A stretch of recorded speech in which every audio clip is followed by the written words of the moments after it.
The next time you see someone driving an old Toyota, wearing simple clothes, and living an ordinary life, remember something. They might be far wealthier than they appear, because the goal isn't to look rich. The goal is to become. Okay, so why does the guy driving a 15-year-old Toyota often have more money than the guy driving a brand new BMW? At first, that sounds ridiculous. After all, the BMW owner looks successful, the car shines, the clothes are expensive, the lifestyle appears impressive. But here's the uncomfortable truth. Appearances and wealth are not the same thing. In fact, many people spend years trying to look rich while quietly becoming poorer. Meanwhile, some of the wealthiest people in America live in ordinary neighborhoods, drive modest cars, and wear clothes that barely attract attention. So why would someone intentionally avoid looking wealthy? Because the people who understand money best know a secret that most people never learn. Looking rich costs money, being rich creates freedom, and those two goals often move in opposite directions. Let's see why. First code, the illusion of wealth. Imagine two neighbors. Neighbor A earns $180,000 a year. He drives a luxury SUV with a $950 monthly payment. He upgrades his phone every year. His designer clothes fill an entire closet. Every vacation ends up on Instagram. Neighbor B earns $95,000 a year. He drives a reliable used Toyota. He wears simple clothes. He rarely posts online. Most people assume he's doing okay. But here's the twist. Neighbor A has $15,000 in credit card debt, almost no investments, and lives paycheck to paycheck. Neighbor B has a six-figure investment portfolio and contributes regularly to retirement accounts.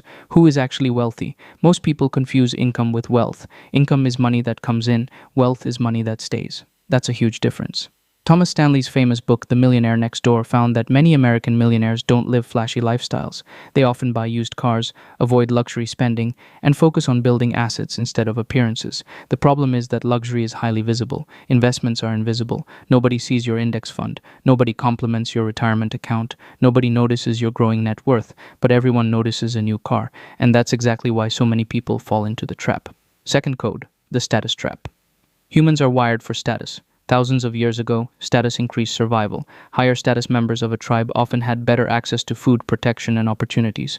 Our brains haven't changed much. Today, instead of competing for survival, we compete for attention. The luxury watch, the luxury apartment, the luxury car, the luxury vacation.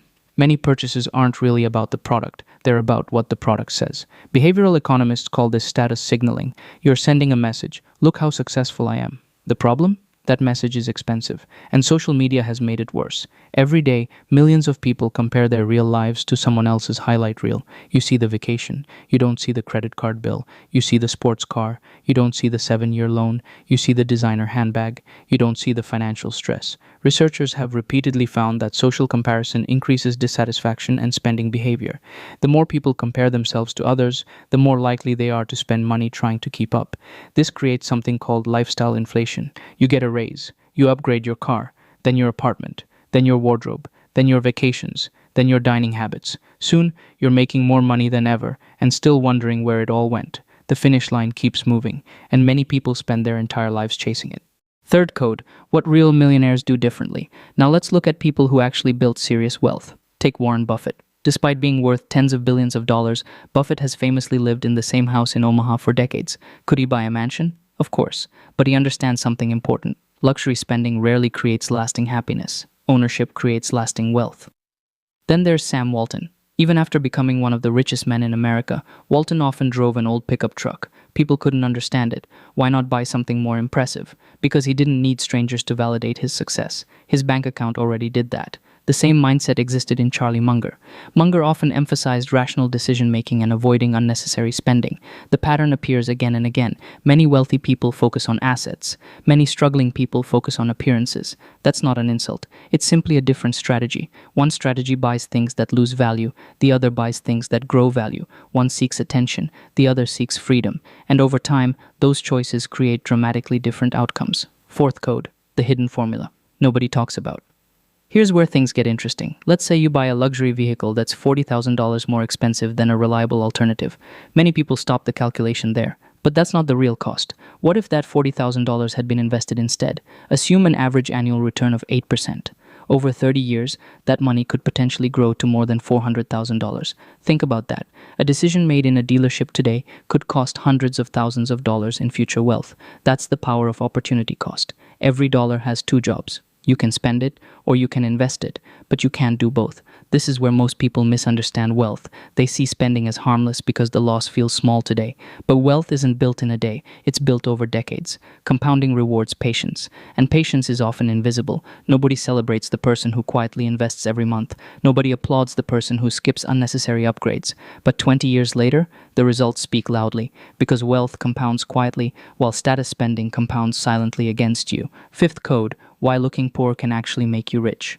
Now let's connect everything. Looking poor doesn't mean being poor. It doesn't mean refusing to enjoy life. It doesn't mean never buying nice things. It means refusing to buy things solely to impress other people. When you stop chasing appearances, something powerful happens. Your expenses fall, your savings rise, your investments grow, your stress decreases, your freedom increases. You stop making decisions based on what others might think. Instead, you make decisions based on what actually improves your future.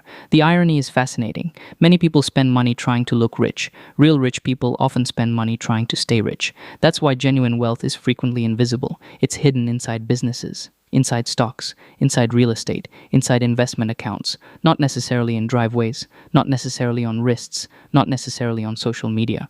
Sixth code: a practical action plan. So how do you escape the status trap? First, identify every purchase you make primarily for appearance. Be honest. Second, use the 72-hour rule. Before making a non-essential purchase, wait 3 days. Most impulse purchases lose their appeal. Third, pay yourself first. Invest before you spend, not after. Fourth, track your net worth instead of your possessions. Net worth tells the truth. Appearances don't. Finally, stop competing with strangers. Many people you're trying to impress aren't thinking about you at all. And many people who appear wealthy are fighting financial battles you'll never see. Focus on your future, not their image. Now, the final code. The biggest lie in personal finance is that wealth should be visible. In reality, the strongest wealth-building habits are often boring. They're quiet, they're disciplined, they're invisible. A flashy lifestyle can attract attention, but attention doesn't pay your bills. Attention doesn't fund retirement. Attention doesn't buy freedom. The next time you see someone driving an old Toyota, wearing simple clothes, and living an ordinary life, remember something. They might be far wealthier than they appear, because the goal isn't to look rich. The goal is to become rich. Because one buys attention, the other buys freedom. Thanks for watching, and if you really found this helpful, please hit the like button and subscribe for more real insights on money and investing.